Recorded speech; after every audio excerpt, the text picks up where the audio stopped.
Bon dimanche matin, on est heureux encore une fois de pouvoir être ensemble et cela fait un peu différent parce qu'alors que je suis en train de vous souhaiter un bon dimanche, pour nous, on est à l'intérieur d'une journée de la semaine parce qu'on est en train de préenregistrer pour que l'on puisse être ensemble justement et entendre ce que Dieu a pour nous ce dimanche matin afin de répondre à toutes les consignes qui nous est données et de rendre les choses possibles et de pouvoir être bénis ensemble. Merci à toute l'équipe qui ont pris le temps, qui ont fait de rendre cette réunion possible pour ce dimanche matin, afin que l'on puisse être bénis ensemble, de recevoir ensemble. Et bien sûr, Dieu est là présent avec nous aujourd'hui. Autant au moment où on enregistre que le moment où on le verra, où on sera ensemble pour écouter cette réunion. Alors, je vais vous souhaiter une excellente réunion aujourd'hui. Que Dieu vous bénisse abondamment.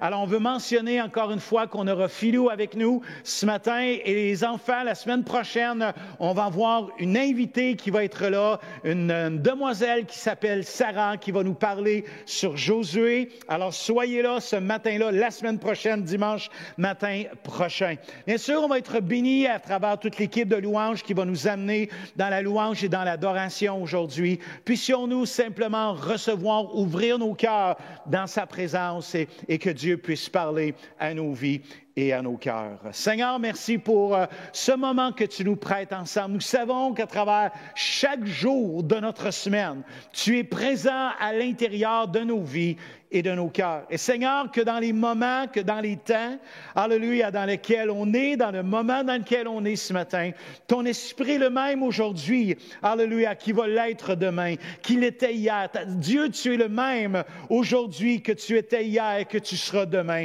lorsqu'on entendra ensemble. Et Dieu, nous savons que tu es un Dieu qui est fidèle, qui est grand et qui, à travers les moments, les temps de nos vies, ce que l'on va entendre ce matin, Seigneur, c'est pour notre journée aujourd'hui. Déjà préparé, mis en avance pour entendre ce que tu as pour nos vies aujourd'hui. Alors que tout ce qui va être fait, que la louange, l'adoration, le moment pour les enfants, que ça soit la parole, Seigneur, que toute chose soit ta gloire. Que dans cet instant dans lequel on est, Esprit de Dieu parle à nos cœurs. Sers-toi de ta parole, sers-toi de la louange et de l'adoration. Et que chacun d'entre nous, que là où nous sommes aujourd'hui, tu puisses te révéler comme le Dieu vivant qui change, qui transforme et qui agit encore aujourd'hui. Alors Dieu, que toute cette réunion soit ta gloire, que nos vies soient transformées, changées, rencontrées, édifiées à travers cette réunion. Père, c'est au nom de Jésus-Christ que nous te prions.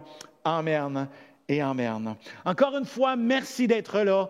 Passons un bon moment ensemble. Permettons au Seigneur de parler à nos cœurs aujourd'hui. Alléluia. Alors que Dieu vous bénisse abondamment et bonne réunion.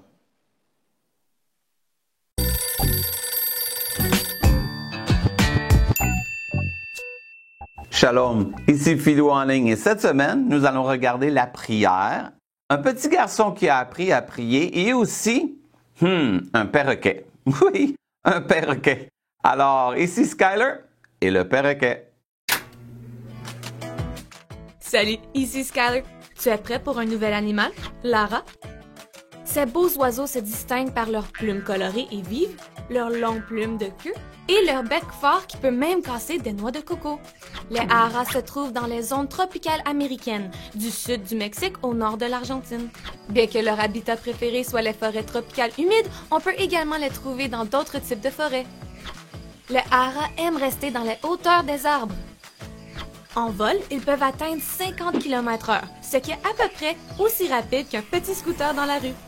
Leur régime alimentaire se compose principalement de graines et de fruits. Il est intéressant de noter que certaines des choses qu'ils mangent sont toxiques, mais les haras ont aucun problème à les manger. Grâce aux graines qu'ils laissent tomber, ils aident en fait les forêts à pousser.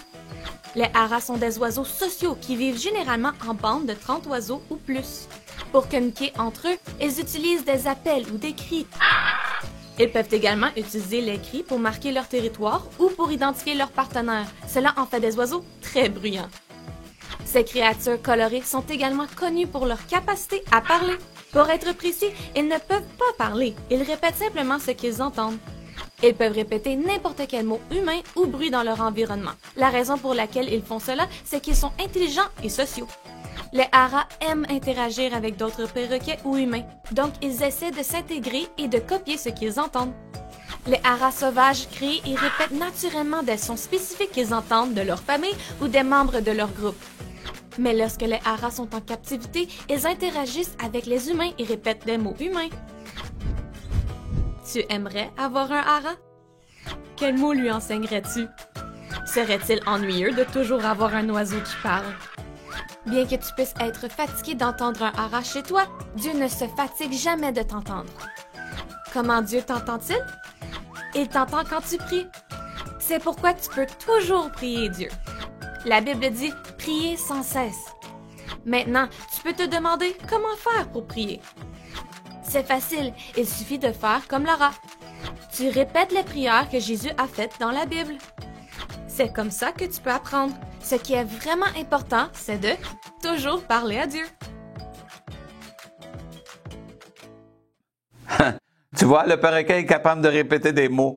Mais nous, dans la prière, c'est dit prier sans cesse. Nous devons aussi apprendre à ne pas arrêter de prier, mais de pouvoir savoir qu'on peut parler à Dieu n'importe quand. Parce que Dieu, notre Papa dans le ciel, veut nous entendre et nous répondre. Et parfois, quand Philou était un enfant, c'est mon papa et ma maman qui m'aidaient à prier. Oui, des fois, je les écoutais puis je répétais ce qu'ils disaient. Ils disaient « Alléluia, Amen, je t'aime Jésus, je t'aime Papa dans le ciel ». Et moi, je répétais, puis à un moment donné, j'ai compris que c'est tout simplement parler avec mon Papa dans le ciel.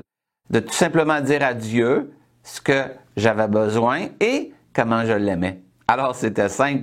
Et j'ai appris que je pouvais le faire n'importe où. Dehors, dans mon lit. Je pouvais même le faire à l'école. Je pouvais le faire dans un terrain de jeu.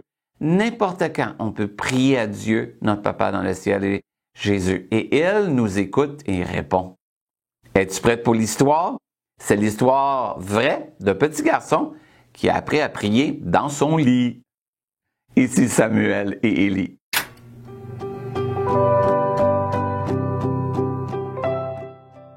Voyons un enfant qui a entendu la voix de Dieu, Samuel. Anne avait prié et demandé à Dieu un bébé. Elle avait promis de donner Samuel à Dieu quand il serait assez grand.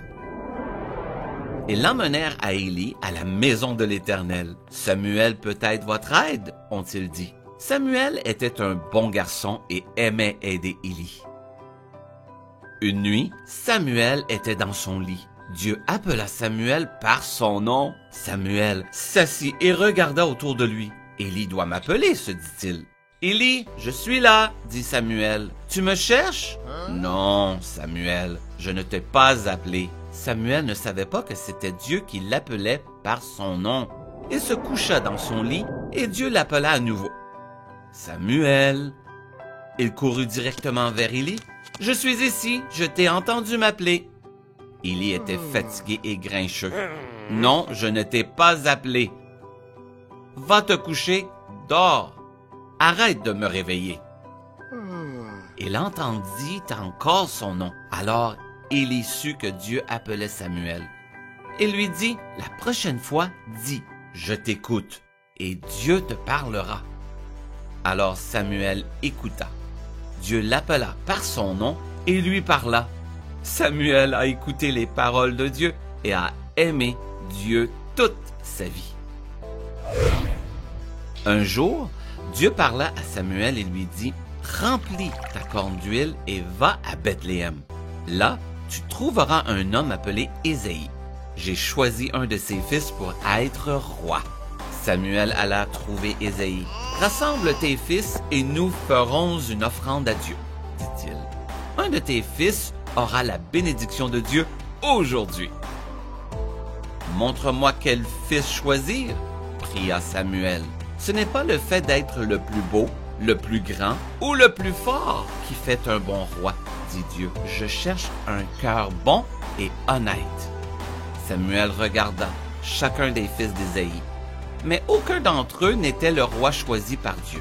« As-tu d'autres fils? » demanda Samuel. « Mon plus jeune fils n'est qu'un jeune garçon et il s'occupe des moutons, répondit Ésaïe. « Fais-le venir tout de suite, lui dit Samuel.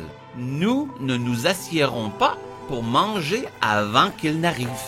Dès que Samuel vit David, Dieu lui dit, « C'est celui que j'ai choisi pour être roi d'Israël, parce que je sais combien il m'aime. » Samuel versa l'huile sacrée de sa corne sur la tête de David pour montrer qu'il était le roi choisi par Dieu. L'Esprit de Dieu fut avec David depuis ce jour-là. Tu peux lire l'histoire vraie de Samuel dans ta Bible, dans le livre de 1 Samuel. Bye bye!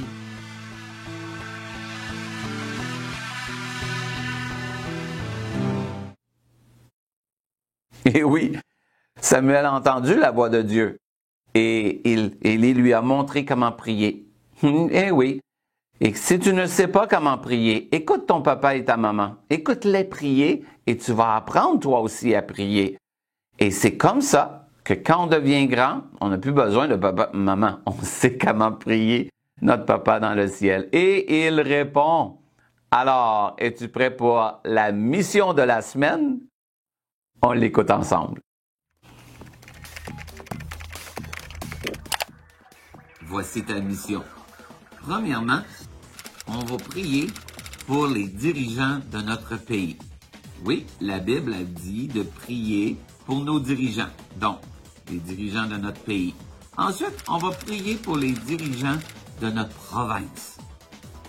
Ensuite, on prie pour les dirigeants de notre ville où nous demeurons.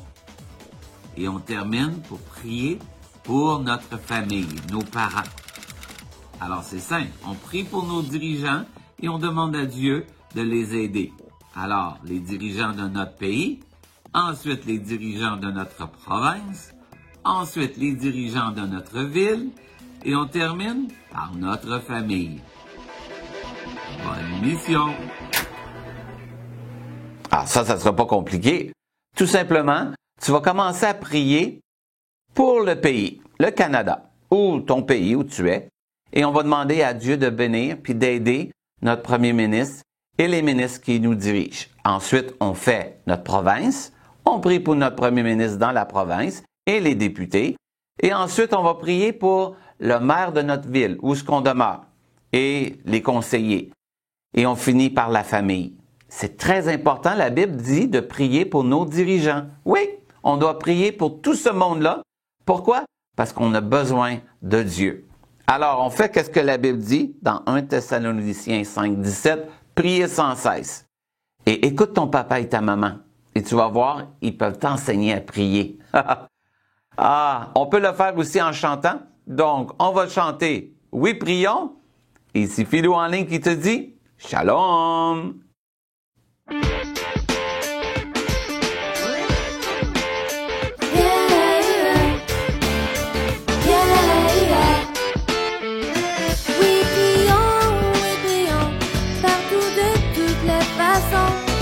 Chaque instant de la journée, tu peux prier, car ton Père dans le ciel, plein d'amour et si fidèle, il ne veut que t'exaucer, alors prions. Oui, prions, partout de toutes les façons, à chaque instant de la journée, tu peux prier, car ton Père dans le ciel, plein d'amour.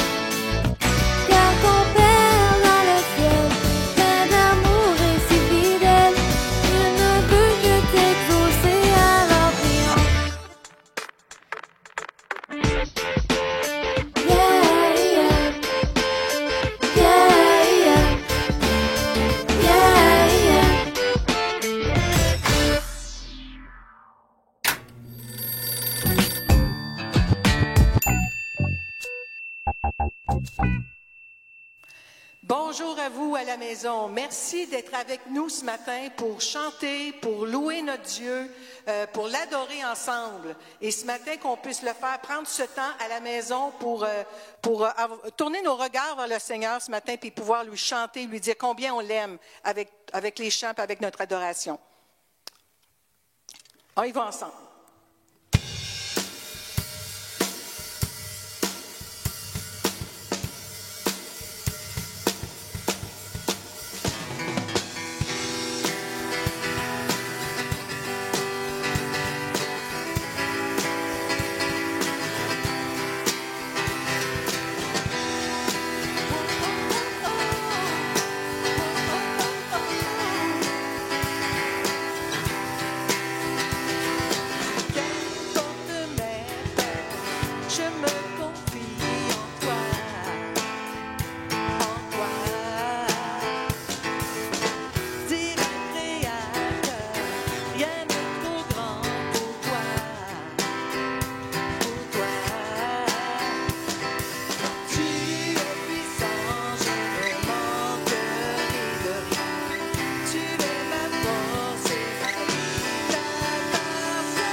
Je veux proclamer que Jésus-Christ est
Oui, Dieu, tu es grand et digne de louange. Tu es grand, Seigneur. À quel autre irions-nous qu'à toi, Seigneur? Tu as les paroles de la vie éternelle, Seigneur. Tu es tout-puissant. Tu es digne d'être adoré ce matin, Seigneur. Tu es digne, Seigneur, qu'on se prosterne devant toi. Tu es digne, Seigneur, de recevoir tout de nous, Seigneur, parce que tu as tout donné. Tu nous as tout donné. Avec Jésus qui est mort à la croix pour nous. Merci. Merci, Seigneur. Dieu, tu es grand et digne de louange. Dans la cité de Dieu, la ville sainte, joie de toute la terre.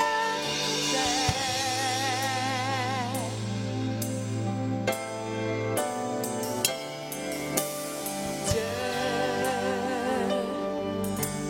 tu es grand, toi qui donnes la victoire. Tu nous aides à vaincre l'ennemi. Nous plions le genou.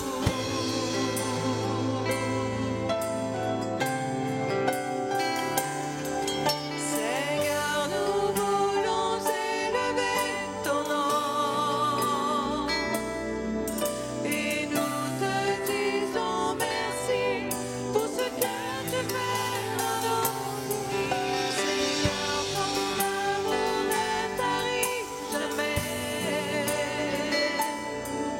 Tu es Dieu d'éternité, tu règnes sur la terre et dans les cieux.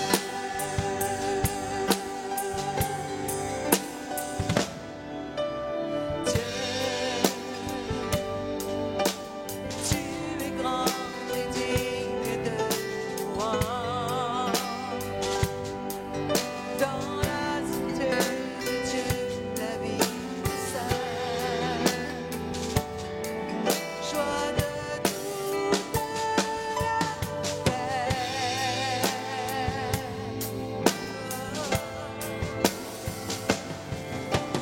Dieu,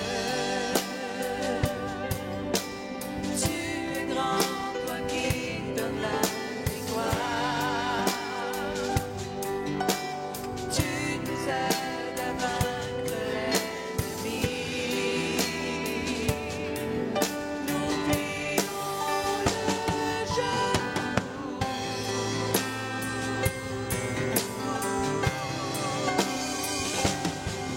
Seigneur, nous voulons élever ton nom et nous te disons merci pour ce que tu fais dans nos vies. Seigneur, ton amour ne tarit jamais.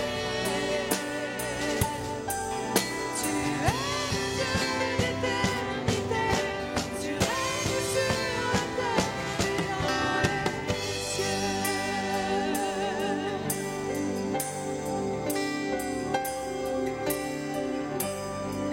Oui, Seigneur, nous voulons lever ton nom ce matin. Oui, te dire merci pour tout ce que tu fais pour nous, Seigneur. Oui, on élève ton nom ce matin pour qui tu es. Tu es tout pour nous, Seigneur. Tu es notre berger. Oui, tu es celui que nous aimons, Seigneur. Alléluia, Jésus. Oui, chantons ensemble. Seigneur, nous voulons élever ton nom. Seigneur, nous voulons élever ton nom et nous te disons merci pour ce que tu fais dans nos vies. Seigneur, ton amour ne tarit jamais. Tu es Dieu d'éternité,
n'abandonnes jamais tes enfants. Tu es toujours là présent, Seigneur.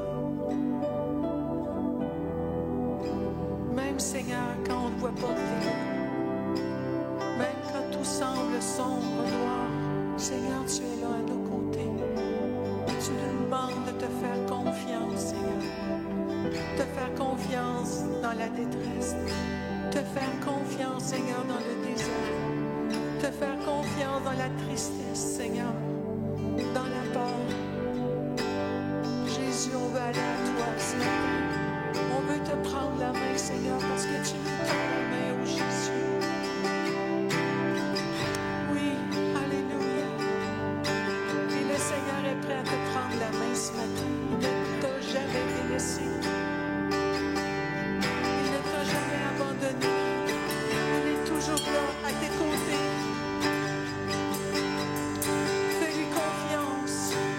Fais-lui confiance parce qu'il prend soin de toi.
quand tu façonnais la terre.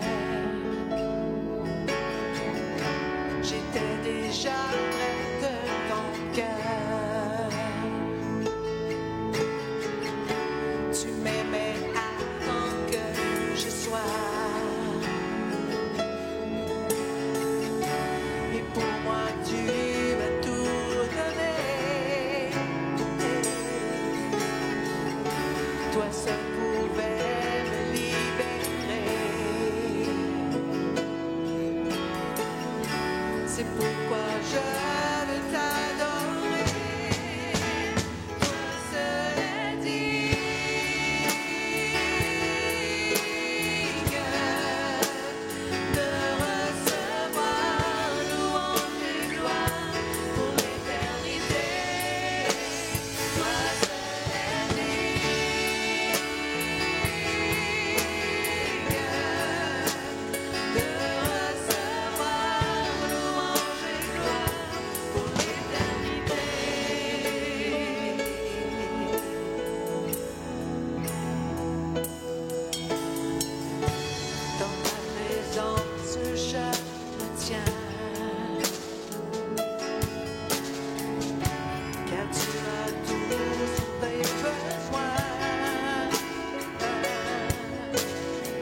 On veut faire quelques annonces rapidement ce matin avant d'aller à la parole et de terminer notre série d'études sur la traversée du désert. On veut mentionner, bien sûr, le groupe Connexion, toujours les mardis matins, 9h30 avec Zoom. On veut mentionner aussi la jeunesse vendredi soir, toujours à 19h30 avec un Facebook Live et après avec Zoom. On veut mentionner qu'on va commencer une série d'études cette semaine pour ceux qui avaient les dons d'opération déjà qui étaient dans cette étude avant les fêtes.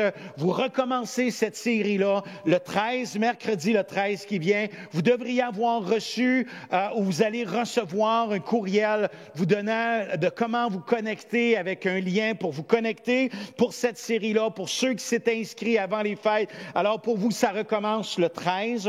Pour ceux qui étaient avec l'étude War Room, on va avoir une rencontre. Vous aviez mentionné le désir qu'après les fêtes, on peut juste prendre un moment encore une fois ensemble. On va le faire pour nous le 13, alors vous pouvez vous connecter. Pour ceux qui étaient dans l'étude War Room et toutes les autres qui veulent se joindre à nous pourront aussi le faire avec le lien qui vous est envoyé. Et on va commencer à partir du 20. Il va y avoir une série d'études qu'on appelle les armes du chrétien et ça va être avec Denis Deschaines qui va nous apporter cette étude-là. C'est à compter du 20 à 19h.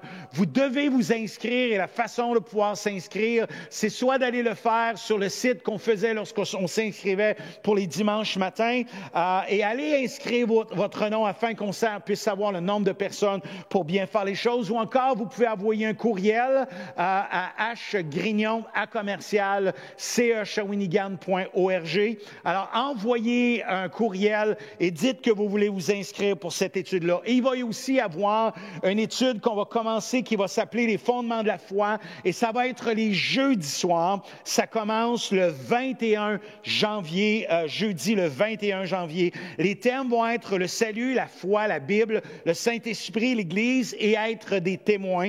Alors, je sais, on a donné ce cours-là en présentiel dans l'année passée et c'était énormément apprécié par ceux qui ont été là.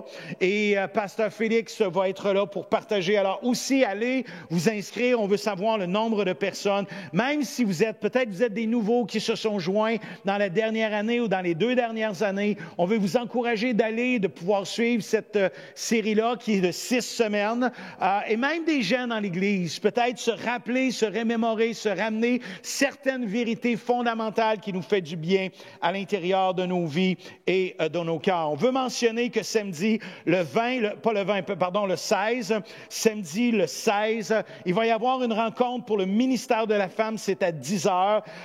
Et le thème est choses nouvelles. Alors, c'est pour vous les femmes, vous pouvez vous connecter, c'est par Zoom, de là où vous êtes à la maison. Connectez-vous. Encore là, vous devriez avoir reçu tout le lien de comment faire. Et c'est à 10h, samedi matin à 10h, rencontre pour les femmes. Il va aussi avoir une rencontre pour les aînés vendredi le 22 janvier à 13h30, c'est pour les aînés. Il va y avoir un pasteur Pierre Riendeau qui va être là pour vous adresser la parole.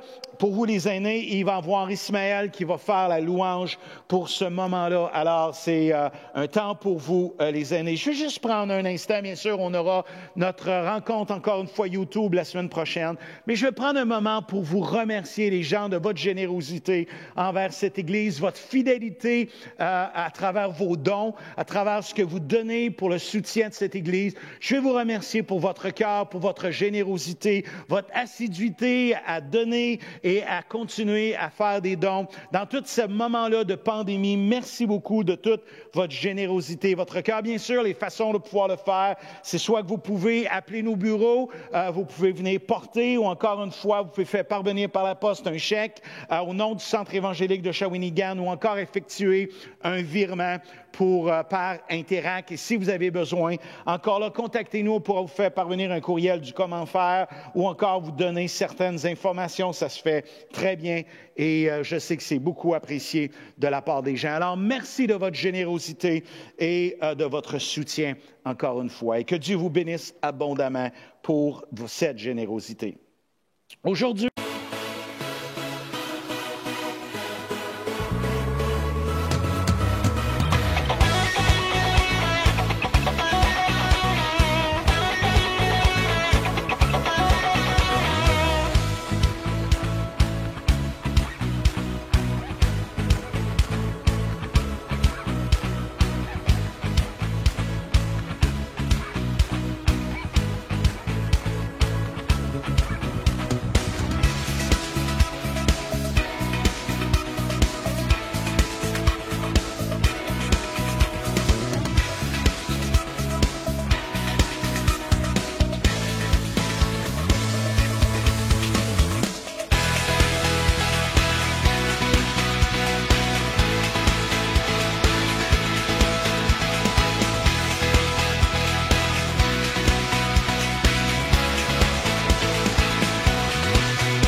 écouter.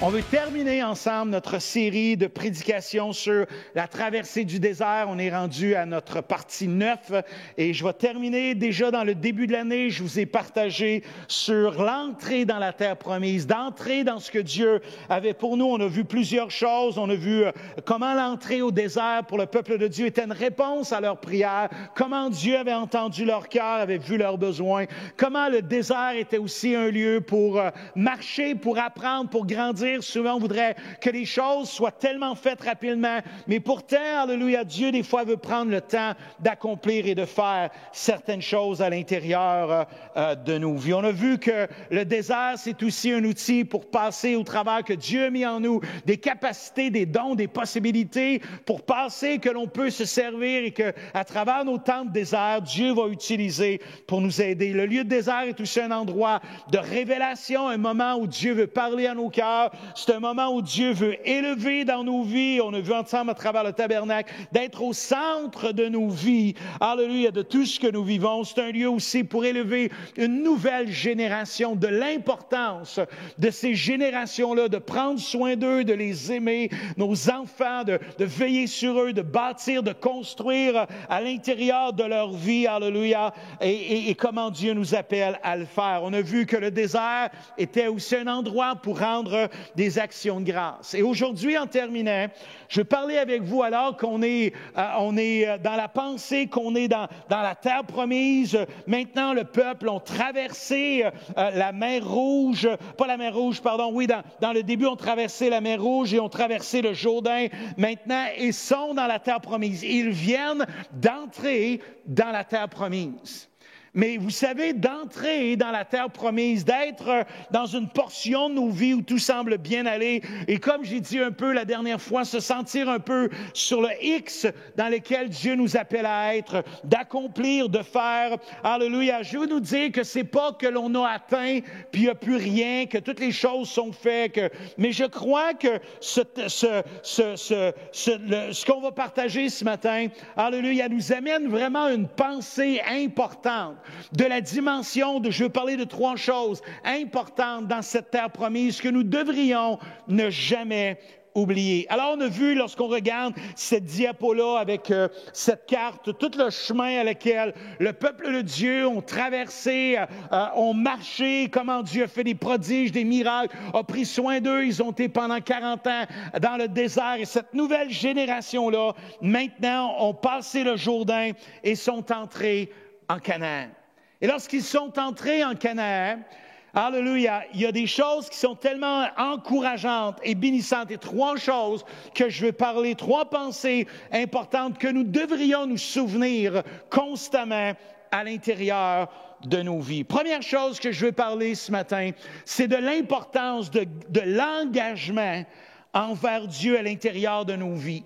Alors qu'ils viennent d'entrer, ça ne fait que quelques jours qu'ils sont entrés dans la terre promise. Ils n'ont pas encore commencé à conquérir, à aller plus loin, à s'établir même dans la terre promise. Dieu va parler d'un sujet, d'une alliance que Dieu avait fait avec Abraham au point de départ, que maintenant le peuple de Dieu, cette génération-là, devrait mettre, alléluia, en pratique, devrait accomplir. Et bien sûr, c'est pas tant juste seulement le signe ou de l'action, mais de l'alliance. Et bien sûr, il nous est parlé que lorsqu'ils sont entrés dans Josué, chapitre 5, le verset 1, il nous est parlé de la circoncision dans ce texte-là, mais c'est davantage de l'alliance que cela a amené ou l'idée de l'alliance. Ça dit dans Josué, chapitre 5, le verset 1, et allez jusqu'au verset 6 ensemble, ça nous est parlé que là, ils sont arrivés, ils viennent de passer le Jourdain. Les gens qui sont là dans le Canaan ont certaines craintes du peuple de Dieu à cause du prodige que Dieu avait fait, que Dieu avait accompli. Et à ce moment-là, au verset 2, Dieu va parler à Josué, et Dieu va parler à Josué de l'importance de rétablir ou d'établir cette alliance-là avec les enfants. Il faut comprendre avec les enfants de Dieu, il faut comprendre qu'alors qu'ils étaient dans le désert, ils avaient arrêté d'accomplir ce geste-là de la circoncision à travers le désert. Et là, ils sont rendus là et Dieu va leur demander d'établir. Et on va comprendre dans quelques instants pourquoi et quel était le symbole ou qu'est-ce que ça voulait dire par rapport à cette alliance-là. Et alléluia, Dieu va demander, avant d'aller plus loin, de l'importance de rétablir ou encore de comprendre l'importance de l'alliance avec Dieu alors qu'ils sont dans la terre promise. Ça dit, verset 6, car les enfants d'Israël avaient marché 40 ans dans le désert jusqu'à la destruction de toute la nation des hommes de guerre qui étaient sortis d'Égypte et qui n'avaient point écouté la voix de l'Éternel. L'Éternel leur jura de ne pas leur faire voir le pays qu'il avait juré à leur père. Bien sûr, ça c'est toute la portion à leur père. Mais le verset 5 dit ceci, tout ce peuple sorti d'Égypte était circoncis, mais tout le peuple né dans le désert, pendant la route, après la sortie d'Égypte, n'avait point été circoncis. Et là, bien sûr, c'est l'idée de l'alliance. On va essayer de se ramener un peu à l'idée de cette alliance-là que Dieu avait faite avec Abraham. Lorsqu'on regarde l'idée d'une alliance, dans la parole de Dieu, il y a deux sortes d'alliances que l'on peut voir. Il y a l'alliance conditionnelle et il y a l'alliance inconditionnelle. Alors, lorsqu'on parle de ces deux formes d'alliance, lorsqu'on parle de la forme conditionnelle, alléluia, c'est une forme qui est là avec un accord qui est pris entre deux personnes dans un engagement de ce qui est là. Et c'est un engagement des deux parties. Et lorsqu'on regarde, il y a l'alliance inconditionnelle. Et peut-être quelquefois, on a pensé que l'alliance que Dieu avait faite avec Moïse était une alliance conditionnelle de part et d'autre. Et en fait, l'alliance que Dieu avait faite, c'est une alliance inconditionnelle. C'est-à-dire que le résultat de l'alliance, la finalité des choses, dépendait de la puissance et de la grandeur de Dieu à travers tout ça. Bien sûr, ce que Dieu demandait au peuple de Dieu, c'était l'obéissance. Et lorsqu'on regarde dans cette portion-là de cette alliance inconditionnelle, dans laquelle Dieu va parler, alléluia, à Abraham, on retrouve cette alliance-là dans Genèse chapitre 15, le verset 1. Et lorsqu'on regarde dans le texte, ça dit, après ces événements, la parole de l'Éternel fut adressée à Abraham dans une vision et il dit, Abraham, ne crains point, je suis ton bouclier et ta récompense sera très grande. Abraham répondit, Seigneur éternel, que me donneras-tu? Je m'en vais sans enfant et l'héritier de ma maison, c'est Éliézer de Damas. Alors, Dieu est en train de parler dans ce texte-là et dit, Abraham, je vais te donner une très grande bénédiction. Et Dieu parle de l'alliance, d'avoir des enfants, d'avoir un fils, d'avoir des fils et d'avoir une descendance et aussi dans la réalité de ce que Dieu avait dit qu'il leur donnerait la terre promise. Le verset 6 dit ceci, de Genèse chapitre 15, Abraham eut confiance en l'Éternel qui lui fait imputer à justice.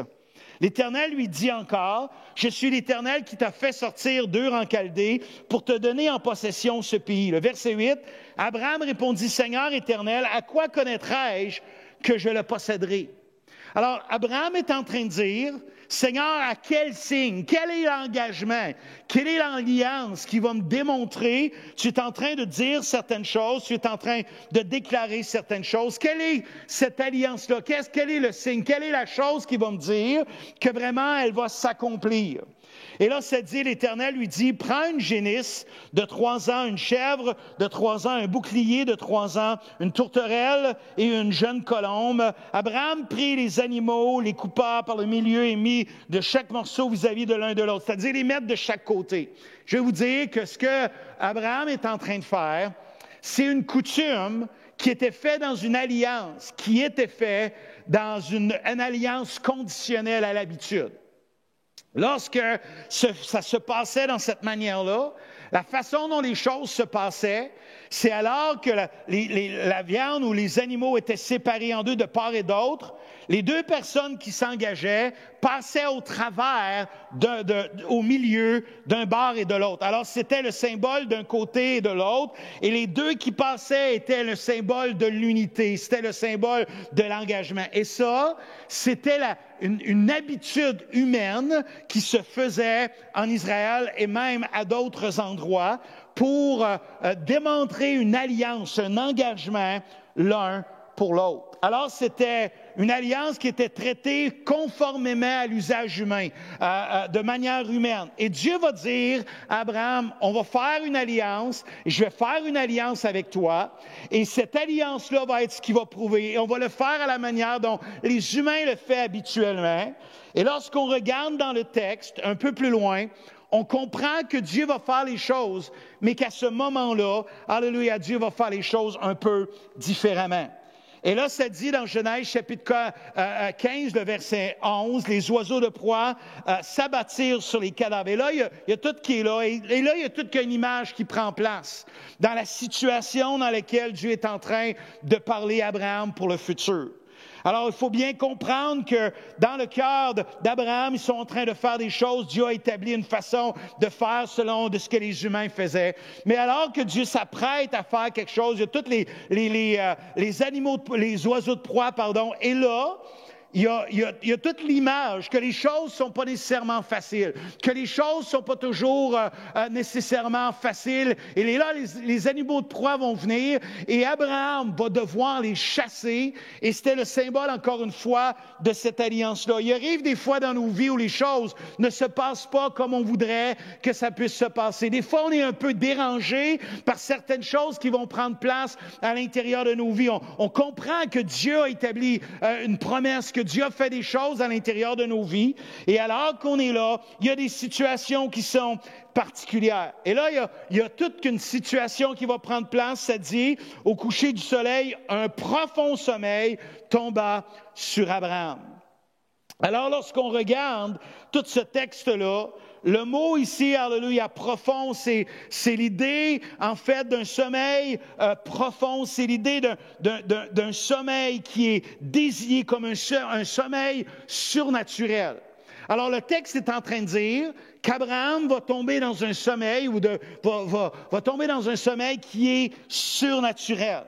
Et là, bien sûr, c'est la pensée de ce que Dieu est en train de faire, que Dieu est en train d'amener Abraham dans un sommeil. Et lorsque ça dit, alléluia, plus loin, des fois on aimerait ça. Peut-être que Dieu, si lorsqu'on a de la difficulté à dormir pour toutes sortes de raisons, on aurait besoin de ce sommeil-là de Dieu à l'intérieur de nos vies pour être capable de se reposer. Peut-être des fois, on est dans des situations et on vit de l'insomnie et tout ça. Mais lorsqu'on regarde dans le texte, il nous dit que ce sommeil-là d'Abraham était un sommeil un peu agité. Ça dit à ce moment-là, un profond sommeil tomba sur Abraham. Et ça dit, et voici, une frayeur et une grande obscurité vinrent l'assaillir. Lorsqu'on parle de frayeur ici, on parle de terreur. On est en train de parler d'une terreur qui prend place dans le cœur d'Abraham. On est en train de parler de quelque chose qui vient assaillir, de quelqu'un qui amène une crainte, qui amène une frayeur dans la vie. Et dans le cœur d'Abraham, il y a une frayeur qui prend place, qui est là dans la situation de ce que Dieu est en train de se révéler à lui.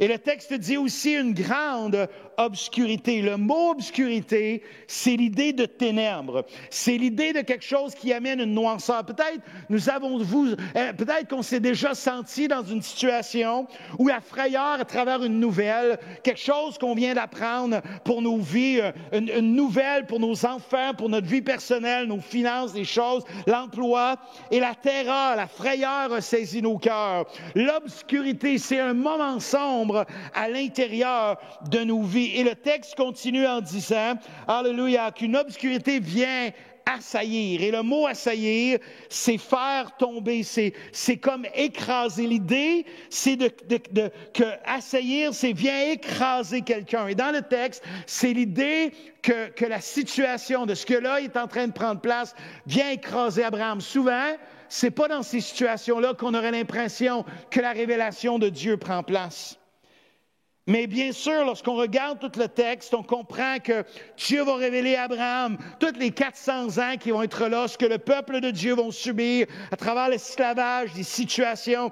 Et en même temps, alléluia, va amener Abraham à comprendre que la volonté de Dieu, la direction de Dieu, que la promesse de Dieu, que l'alliance que Dieu est en train de faire va amener, alléluia, les générations futures, ses enfants, le peuple de Dieu, à conquérir la terre promise. Et là, il y a l'alliance qui est faite, qui prend place. Alléluia. Et Dieu établit la chose. Ça dit, quand le soleil fut couché, et là, il y a toute l'obscurité qui prend place, il y a toute la situation qui est là et qui prend place. Dieu est celui qui accomplit. L'Éternel fit alliance avec Abraham, Genèse 15, 17. Quand le soleil fut couché, il y eut une grande obscurité, et voici, ce fut une fournaise ardente, des flammes passèrent entre les animaux partagés.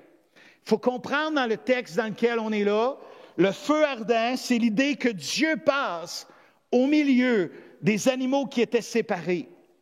Et Abraham ne passera pas à l'habitude, les deux passaient pour avoir une alliance qui était des deux, mais dans ce texte-là, il y a seulement Dieu qui passe au milieu, et Dieu est en train de dire, Abraham, à la question de ce que tu me demandes, si la chose et comment la chose va arriver, comment ça va se faire, comment je peux avoir la certitude, Dieu dit, je vais faire une alliance qui va être inconditionnelle, qui ne sera pas dépendante de tout ce que toi, tu vas pouvoir faire. Bien sûr, Dieu va te demander l'obéissance, va même plus loin demander l'alliance à travers la circoncision. Mais dans le texte qui est là, Dieu est en train de dire à Abraham, l'entrée du peuple de Dieu dans la terre promise va dépendre de ma puissance, de mes capacités, de mon accomplissement. Et à ce moment-là, alléluia, le Dieu dit ceci, et en ce jour-là, l'Éternel fit alliance avec Abraham et dit, je donne ce pays à ta postérité depuis le fleuve d'Égypte jusqu'au fleuve et jusqu'au fleuve d'Euphrate. Alors, il y a toute la pensée que Dieu est en train de dire, je fais une alliance, cette alliance-là est inconditionnelle. Elle va dépendre de la possibilité, de ma puissance, de comment je vais être capable de l'accomplir, de le faire. Et à ce moment-là, cette vision-là va relever, alléluia, Abraham. Et Abraham va comprendre toute la puissance de Dieu, de comment, alléluia, le Seigneur est celui. Il y aura des situations compliquées parce que Dieu aura parlé de tous les 400 ans et tout ça, et les 40 ans de tout ce qui prendra place. Et à travers ça, Dieu amènera, alléluia, Abraham à comprendre que tout cela ne dépendra pas seulement de lui ou d'Abraham lui-même, mais va dépendre de Dieu dans toute la puissance de ce qu'il peut accomplir. Que Dieu est celui qui va exécuter la promesse. Que Dieu, alléluia, va exécuter la promesse et que la promesse va être dans la continuité, dans la descendance d'Abraham. Lorsqu'on regarde maintenant dans Genèse chapitre 17 et le verset 13, ça dit, et là Dieu est en train de parler à Abraham de la circoncision de cette alliance-là. Et ce qui m'amène à dire ceci, maintenant que Dieu a dit, je vais faire une alliance qui n'est pas conditionnelle à toi, tu vas devoir vouloir saisir cette alliance-là. Et en fait, l'alliance à travers la circoncision va être, et ça dit au verset Genèse 17, 13, on devra circoncire celui qui est né dans la maison et celui qui est acquis au prix d'argent, et mon alliance sera dans votre chair une alliance perpétuelle. Un mâle circoncis qui n'aura pas été circoncis dans sa chair sera exterminé du milieu de son peuple. Il aura violé mon alliance. Il faut bien comprendre tout le texte que le texte est en train de dire ici. C'est toute la pensée, alléluia, lorsqu'on comprend. Ça dit, on va être là. Et le mot exterminer, c'est pas tuer quelqu'un, c'est pas faire mourir quelqu'un.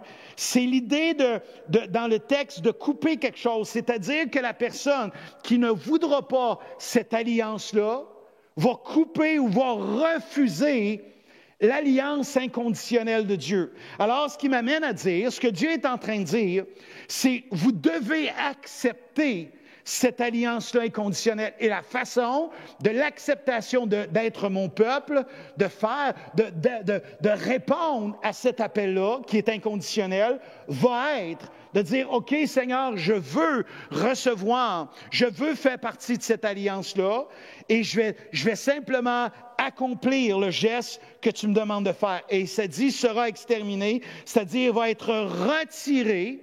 Cette personne-là va être retirée de l'alliance inconditionnelle, qui n'aura pas été circoncis. Et là, ça dit, du milieu de son peuple, il aura violé. Le mot, c'est il aura rompu, ou il aura refusé, ou encore, il aura annulé. Le texte, peut-être le meilleur mot, c'est il aura annulé l'alliance inconditionnelle en la refusant. Alors, ce qu'il est en train de dire, alléluia, ce que Dieu est en train de dire, par cette alliance-là que vous allez faire avec cette action-là, vous allez déclarer comment vous aimez, comment vous voulez, comment vous désirez, et cela va démontrer que non seulement vous voulez la promesse, mais vous voulez faire partie de mon peuple. Alors, ce que Dieu voulait, c'est une génération qui était attachée à l'alliance. Alors, lorsqu'on retourne un peu plus loin par rapport à, ou lorsqu'on retourne à ce qu'on a vu tantôt par rapport au peuple, aux enfants d'Israël, lorsqu'ils ont entré à la terre promise, en fait, lorsqu'ils viennent d'entrer dans la terre promise, Dieu veut amener le peuple à dire, voici, nous voulons non seulement la terre promise, mais nous voulons être ton peuple. Nous voulons cette alliance que tu as faite avec Abraham, qui dépendait de toi, qui dépendait de toute ta puissance. Mais aujourd'hui, nous voulons dire, alléluia, que nous voulons cette alliance-là, que l'on veut vivre dans cette alliance-là, que nous la prenons et que nous en faisons nôtre. Pas seulement celle d'Abraham, pas seulement que c'était adressé à Abraham, mais ce qui a été adressé et la promesse qui nous est maintenant, nous voulons en faire nôtre. Et c'est ce que Dieu a voulu amener, alléluia, cette génération-là, dans cette terre promise-là, de dire, nous voulons faire de cette terre promise, de cette promesse, nôtre en étant le peuple de Dieu. Et à ce moment-là, c'est ce qu'ils vont faire. Bien sûr, dans le Nouveau Testament, la Bible nous dit que c'est Jésus-Christ qui nous donne cette alliance. Ce n'est plus fait dans la chair, ce n'est plus fait dans une dimension de la chair, mais c'est fait dans une dimension de cœur. Colossiens chapitre 2, le verset 4, nous parle de cette alliance que Jésus-Christ fait avec nous. Il est parlé dans tout le texte de ce qui se faisait. Et le texte dit, il y avait encore à ce moment-là des gens qui disaient, on doit le faire, c'est la seule manière de l'alliance. Et l'apôtre va amener à dire, non, non, prenez garde à ces personnes qui amènent, qui vont faire de vous par toutes sortes de fausses doctrines, des choses, et ramener certaines affaires. Et vous devez comprendre que c'est par Dieu. Et le verset 8 dit ceci, prenez garde que personne ne fasse de vous sa proie par la philosophie et par une vaine tromperie, s'appuyant sur les traditions des hommes, sur les rudiments du monde et non sur Christ. Alors, l'apôtre est en train de dire maintenant, cette dimension-là de cette alliance-là est faite par Jésus-Christ. Et là, le verset 9 dit, et non sur Christ, car en lui habite corporellement toute la plénitude de la divinité, vous avez tout pleinement en lui, qui est le chef de toute domination et de toute autorité. Et voyez le verset 11. Et c'est en lui que vous avez été circoncis, d'une circoncision que la main n'a pas faite. Alors, il est en train de dire que maintenant, c'est par le salut en Jésus-Christ, le fait que Jésus a donné sa vie pour chacun d'entre nous, nous donne la possibilité maintenant d'avoir cette relation, cette alliance.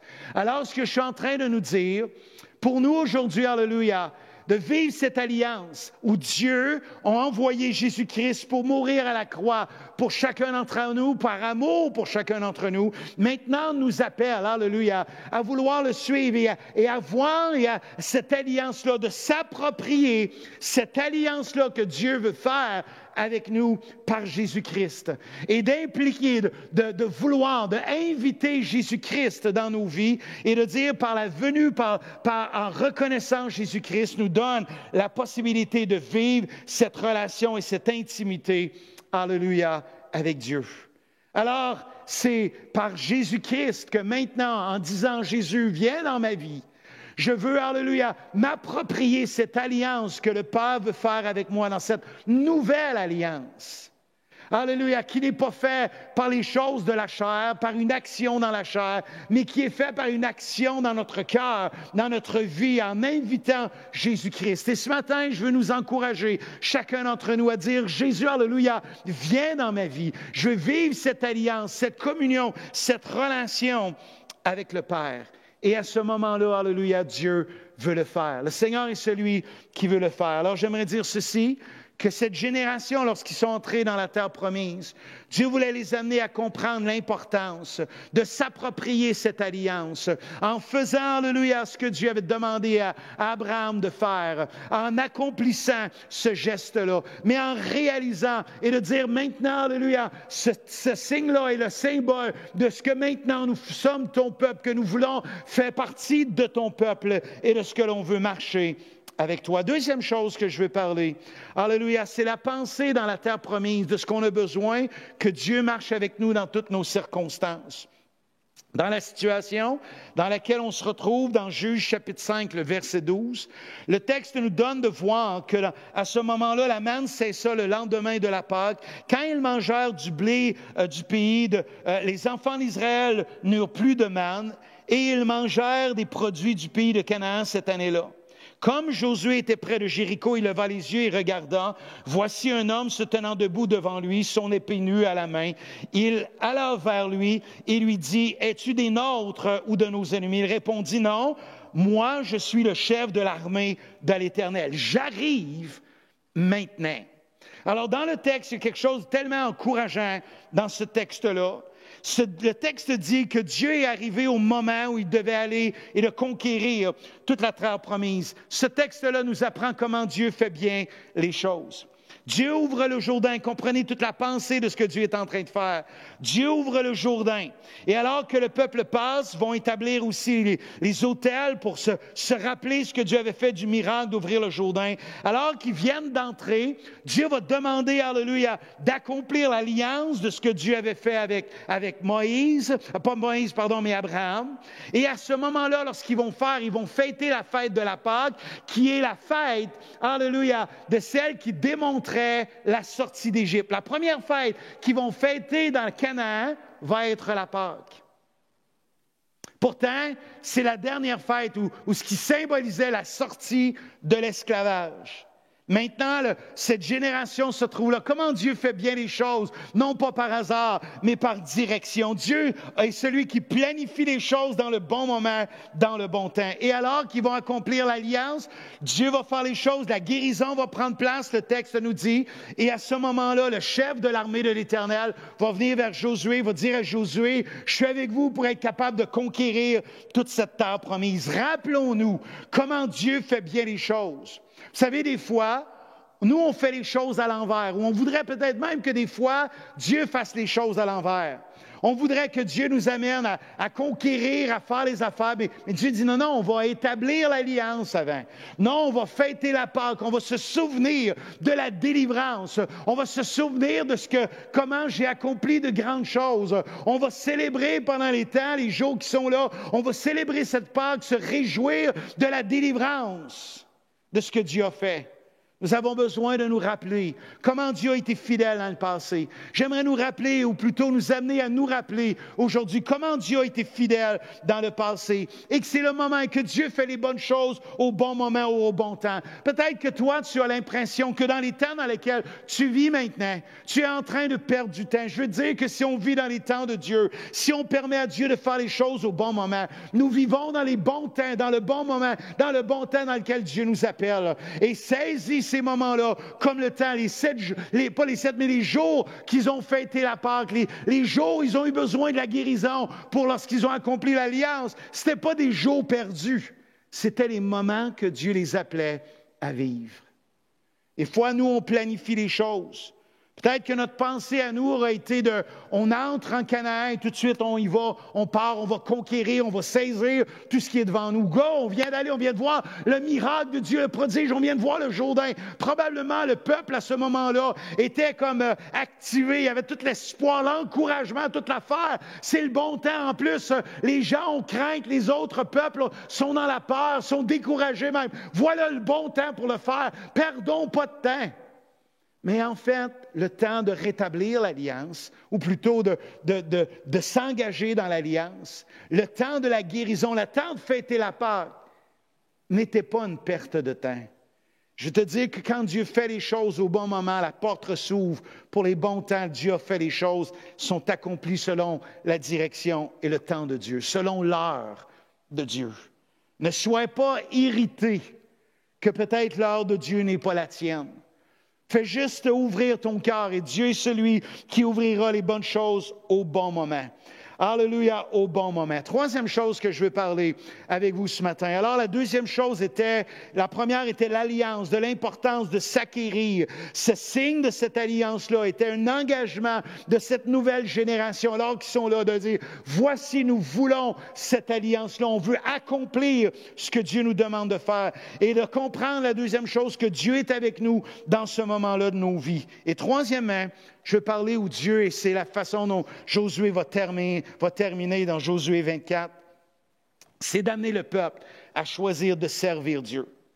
Et là, dans tout le texte de Jérémie, chapitre 24, le verset 13, c'est dit, alléluia, et là, tout auparavant, lorsque vous lisez le contexte, pas Jérémie, mais Josué, celui qui va rappeler toute l'histoire de comment Dieu a fait les choses, et au verset 13, et là, il y a tout le contexte dans lequel c'est là. Il va rappeler toute l'histoire, on va ramener toutes les choses, et je vais vous laisser lire le contexte à la maison, mais je veux regarder avec vous le Josué chapitre 24, le verset 13, ça dit, je vous donnerai un pays que vous n'avez point à cultiver, des villes que vous n'avez point bâties, que vous habitez, des vignes et des oliviers que vous n'aviez point plantés et qui vous servent de nourriture. Dieu dit, la bénédiction est là, vous n'avez pas fait les choses pour. Rappelons-nous de l'alliance inconditionnelle. Dieu est en train de dire, ce que vous êtes en train de bénéficier aujourd'hui, c'est le miracle que j'ai fait, c'est le prodige que j'ai fait. Ce que vous avez besoin, c'est l'obéissance. C'est de marcher ce que l'on a besoin, ce que Dieu demandait au peuple. À Moïse et à Abraham et à les autres, c'était de marcher dans l'obéissance, de faire Dieu celui qui marche, et à ce moment-là, qui marche avec eux et au milieu d'eux. Et à ce moment-là, alléluia, Dieu amène de comprendre la bénédiction de Dieu dans leur vie. Je veux que tu saches aujourd'hui, peut-être qu'il y a des situations particulières, mais en même temps, il y a tellement de bénédictions à l'intérieur de nos vies. Et à ce moment-là, Dieu va amener à travers Josué le peuple de choisir de servir l'Éternel. C'est dit au verset 15, « Et si vous ne trouvez pas bon de servir l'Éternel, choisissez aujourd'hui qui vous voulez servir. » Pourtant, ils ont conquéri Canaan, ils sont là, sont corrects, toutes les choses sont faites. Mais là, Josué est en train d'amener le peuple à choisir et de se poser la question, est-ce qu'on est là dans le pays, on a toute la bénédiction, mais est-ce que c'est Dieu que nous voulons servir? Et bien sûr, lorsqu'il amène l'idée de choisir, c'est le mot hébreu de choisir, c'est élire, c'est vouloir, c'est désirer ardemment, c'est prendre et faire nôtre. C'est l'idée d'élire, de choisir Dieu. C'est l'idée vraiment de voici ce qui va être précieux dans nos vies. Voici, alléluia, celui qu'on veut qu'il soit à notre tête, celui lequel nous voulons servir. Et le mot servir, dans la pensée encore là de l'hébreu, il n'y a pas seulement d'une action, mais il y a l'idée d'une soumission. L'idée ici de servir n'est pas seulement d'un accomplissement, mais c'est l'idée d'une soumission. Alors, ce que Josué est en train de dire, pas seulement de faire quelque chose, mais choisissez aujourd'hui celui à qui vous voulez soumettre vos vies. Est-ce que c'est à Dieu?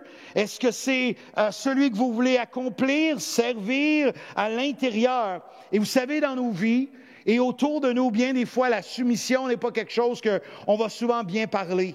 Mais pourtant, lorsqu'on regarde dans la parole de Dieu, pour ceux, les serviteurs et les servantes de Dieu, que ce soit pour Abraham, que ce soit pour Esther, pour Moïse, que ce soit pour Paul, pour Pierre et les autres dans la parole, et même pour Jésus-Christ, ce sont des personnes qui ont soumis leur volonté à celle de Dieu. Ce n'était pas la soumission à Dieu, n'est pas que l'on ne peut pas penser, que l'on ne peut pas réfléchir, mais c'est un choix de vouloir que Dieu soit celui qui règne sur nos vies, sur nos cœurs, de vouloir accomplir ce que Dieu veut que l'on puisse accomplir. Pourtant, c'est une réalité. Et Josué va déclarer, « Moi et ma maison, nous servirons l'Éternel. Moi et ma maison, nous servirons Dieu. » Josué va déclarer, moi et ma maison, nous nous soumettrons à Dieu. Nous avons décidé, nous donnerons à Dieu la première place. Nous servirons Dieu, nous marcherons avec Dieu, alléluia. Lorsqu'il dit qu'il fera enlever les autres dieux et tout ça, et qu'on mettra Dieu à la place de ce qu'il doit prendre, c'est-à-dire la première place. Celui qui est là et qui marche devant nous. Lorsqu'il parle de servir Dieu, il mentionne 3 choses importantes que je vais mentionner très rapidement. La première, c'est la crainte de Dieu. Il parle, alléluia, dans le verset 14, Josué 24, 14. Maintenant, craignez l'Éternel. D'avoir la crainte de Dieu. La crainte de Dieu, alléluia, la parole de Dieu nous parle de la crainte de Dieu comme la haine du mal, comme le commencement de la sagesse, comme celle qui augmente nos jours, qui même nous donne la vie. C'est la richesse qui nous amène à la richesse et à la gloire de Dieu, de cette vie. La Bible même nous parle que la crainte de Dieu, alléluia, c'est plus important que tout ce que l'on peut posséder sur cette terre. On veut beaucoup entendre parler de l'amour de Dieu. On veut entendre, et elle est tellement grande, l'amour de Dieu, elle est incomparable, elle est inimaginable comment Dieu nous aime, comment l'importance dans notre relation avec Dieu, l'amour, la compassion, la miséricorde de Dieu, mais en même temps, on doit avoir la crainte de Dieu. Vous savez, dans une relation de couple, par exemple, il y a l'amour qui doit être là présent, mais il n'y a pas que l'amour, il y a le respect, il y a l'engagement. Il y a même la crainte, la fidélité, l'intégrité, la compassion, etc. Et Dieu amène à ce moment-là, à travers Josué, de l'importance de cette crainte, de craindre Dieu. Est-ce que nous avons la crainte de Dieu dans nos cœurs aujourd'hui? Il y a aussi l'intégrité, le texte nous dit. Alléluia, de marcher Dieu avec intégrité. Le mot intégrité, c'est être sans défaut. C'est être entier, sans tâche. Et là, l'idée, c'est pas de quelqu'un qui est parfait, qui ne manque jamais, mais c'est l'idée de quelqu'un qui est intègre devant Dieu, qui veut être vrai devant Dieu. Alléluia, de quelqu'un qui veut servir Dieu avec intégrité, avec droiture, avec un cœur qui est ouvert et de permettre à Dieu de changer et de transformer nos vies. La parole de Dieu nous parle de celui qui marche dans l'intégrité, va marcher avec une assurance. Ça dit dans les Proverbes. Ça dit, alléluia, que l'intégrité est celle qui va nous donner même des directions à l'intérieur de nos vies. Et il y a un texte que j'aime beaucoup dans la parole. Alléluia, c'est dans Proverbes, vous ne l'aurez pas à l'écran, mais dans Proverbes chapitre 20, le verset 7, ça dit ceci. « Le juste marche dans son intégrité, heureux ses enfants après lui. » Wow! Heureux ses enfants après lui. L'intégrité de ta vie, ça veut dire que l'intégrité des enfants d'Israël, l'intégrité de nous, de qui on est dans notre service du Seigneur, dans notre marche avec Dieu, aura une bénédiction sur ceux qui nous entourent. La fidélité. L'idée de la fidélité, c'est quelqu'un qui marche fidèlement. Quelqu'un, alléluia, qui marche de bonne foi, qui veut marcher à être fidèle, qui veut être constant dans cette fidélité-là avec le Seigneur. Dieu nous demande avec fermeté, avec vérité, alléluia, avec fidélité dans notre marche avec lui. Bien sûr, le texte dit de faire disparaître, et là, ça dit d'ôter, d'enlever, de mettre à part, de détourner ces choses-là de nos vies. On a besoin, alléluia, de se tourner vers le Seigneur. Et je vais dire ceci en terminant. Servir Dieu, alléluia, est l'une des paroles avant que le texte nous montre. Le texte dit dans Josué 24, 28, je vais terminer dans un instant. Ça dit ceci, qu'après avoir dit tout cela, Josué va dire aux peuples qui sont là, puis Josué renvoya le peuple, chacun dans son héritage. Et lorsque vous lisez après, dans les versets qui suivent, ça nous est parlé de la mort de Josué. À la fin de tout ça, il est dit que Dieu, alléluia, à travers Josué, va renvoyer les enfants d'Israël dans chacun de leur héritage, dans la part que Dieu leur avait donnée, de conquérir. Ils étaient maintenant rendus là, dans cette terre promise-là. Et l'héritage, c'est la possession, c'est la propriété, c'est ce que Dieu avait donné en partage. Mais ce n'était pas seulement, je vais encore revenir sur quelque chose que j'ai mis la semaine dernière. L'idée du texte, c'est pas seulement le fait d'une terre, mais l'héritage, c'est la promesse. Ce que Josué est en train de dire, c'est tellement beau dans toute la compréhension que Dieu les a renvoyés dans la promesse que Dieu leur avait donnée, qui était maintenant accomplie.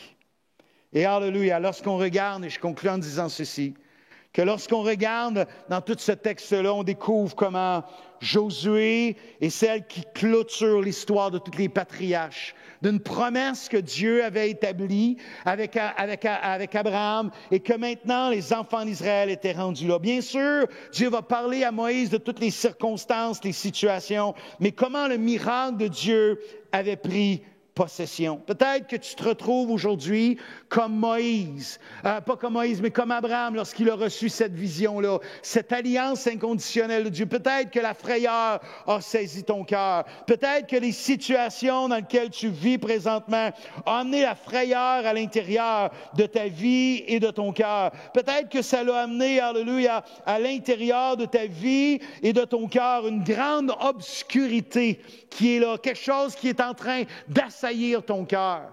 Je veux te dire, alléluia, que Dieu est celui qui veut être ta force, que Dieu, ce qui t'a assailli, ce qui t'a écrasé, Dieu est celui qui veut te relever, que le Seigneur est celui qui veut enlever cette grande frayeur, qui veut enlever cette obscurité, ce ténèbre qui peut-être est sur ta vie pour que tu puisses entrer pleinement dans ce que Dieu a pour toi. Mais aujourd'hui, nous avons besoin de faire confiance au Seigneur pleinement et entièrement. Permettez-moi de prier pour vous aujourd'hui. Seigneur, on veut te prier en terminant toute cette série d'études. Merci pour la richesse de la gloire, de tout ce que tu as fait dans la vie d'Abraham et dans la suite des générations qui ont suivi, d'entrer jusque dans la terre promise. Et Seigneur, comme Josué, d'envoyer, de laisser aller les enfants d'Israël dans leur héritage, de vivre pleinement la promesse, alléluia, que Dieu avait déclarée à Moïse. Maintenant, elle était réelle, elle était accomplie. Elle se retrouvait là. Donne-nous, Seigneur, de vivre dans cette alliance, d'en faire nôtre, comme tu as emmené cette génération-là, dès qu'ils ont entré dans la terre promise, de faire de la promesse que tu avais donnée à Moïse, de la faire nôtre. Dieu, la promesse d'être avec toi pour l'éternité, de la faire nôtre à travers Jésus-Christ. Seigneur, apprends-nous, alléluia, à réaliser à chaque jour combien tu es avec nous. Donne-nous de réaliser, Seigneur, comment, alléluia, tu es celui qui nous appelle à choisir de te servir chaque jour, à que nos vies soient soumises à la tienne. Seigneur, de vouloir te plaire, que tu sois le premier. Et Seigneur, d'accomplir fidèlement, de te servir à chaque jour dans nos maisons, dans nos vies, avec notre épouse, notre époux, nos enfants, les gens qui nous entourent. D'être des serviteurs dans cette société, d'être des servantes, Seigneur, dans cette société, dans l'héritage que tu nous donnes, Seigneur. Que l'on soit des hommes et des femmes qui ont choisi de te craindre, qui ont choisi, Seigneur, alléluia, de te servir avec intégrité, de te servir avec fidélité. Donne-nous la grâce de le faire, de faire disparaître dans nos vies ce qui te déplaît, Seigneur, pour te servir et choisir. Seigneur, alléluia, te choisir toi. Père, s'il y a des moments dans ce moment des vies, des gens qui vivent dans un moment de peur, de crainte, d'obscurité, Seigneur, qui sont assaillis dans leur vie, qu'ils ont, Seigneur, un poids lourd sur leurs épaules. Je prie, Seigneur, qu'aujourd'hui, alléluia, la peur, la frayeur puisse les quitter, Seigneur. Je prie, Dieu, que l'obscurité puisse être enlevée des vies ce matin. Et Seigneur, que les gens, que la lourdeur qui était sur les épaules soit enlevée, Seigneur. Alléluia, et qu'on puisse te servir pleinement et accomplir pleinement, avec joie et avec paix à l'intérieur de nos vies et de nos cœurs. Seigneur, puisses-tu être avec nous durant toute cette semaine. Que ta grâce soit avec nous, Seigneur. Que ta bonne main soit avec chacun d'entre nous. Et qu'en toute chose, tu sois glorifié et exalté. Je le prie au nom de Jésus-Christ de Nazareth. Amen et Amen. Terminant aujourd'hui, je veux juste dire que on peut passer au travers de des déserts dans nos vies. Rappelons-nous, vous pouvez aller écouter sur YouTube toutes les réunions, les prédications auparavant si vous ne les avez pas entendues. Mais sachons une chose, que Dieu nous donnera, ce n'est qu'une traversée, que Dieu nous amènera, alléluia, à cette terre promise, à la promesse que Dieu a faite à l'intérieur de nos vies et de nos cœurs. Et de saisir pleinement, Alléluia, de prendre la promesse, cette alliance que l'on a à travers Jésus-Christ et de marcher avec ce que Dieu a pour nous, sachant que Dieu marche devant nous, que l'Éternel marche avec nous et alléluia, de servir Dieu de tout notre cœur. Alors, bonne semaine. Merci d'avoir été là encore une fois ce matin. Que Dieu vous bénisse abondamment. Nous vous aimons, nous prions pour vous. Et je veux juste nous dire que dans ce temps dans lequel on est, avec tout ce que l'on a appris à travers cette semaine, puissions-nous saisir devant nous et de voir comme, Seigneur, on veut saisir tout ce qui est devant nous, toute l'opportunité que tu nous donnes. On ne veut pas voir que des empêchements. Nous voulons voir, Seigneur, que peut-être c'est un moment pour prendre du temps avec toi, un moment pour lire davantage, un moment peut-être pour prier, même pour jeûner davantage.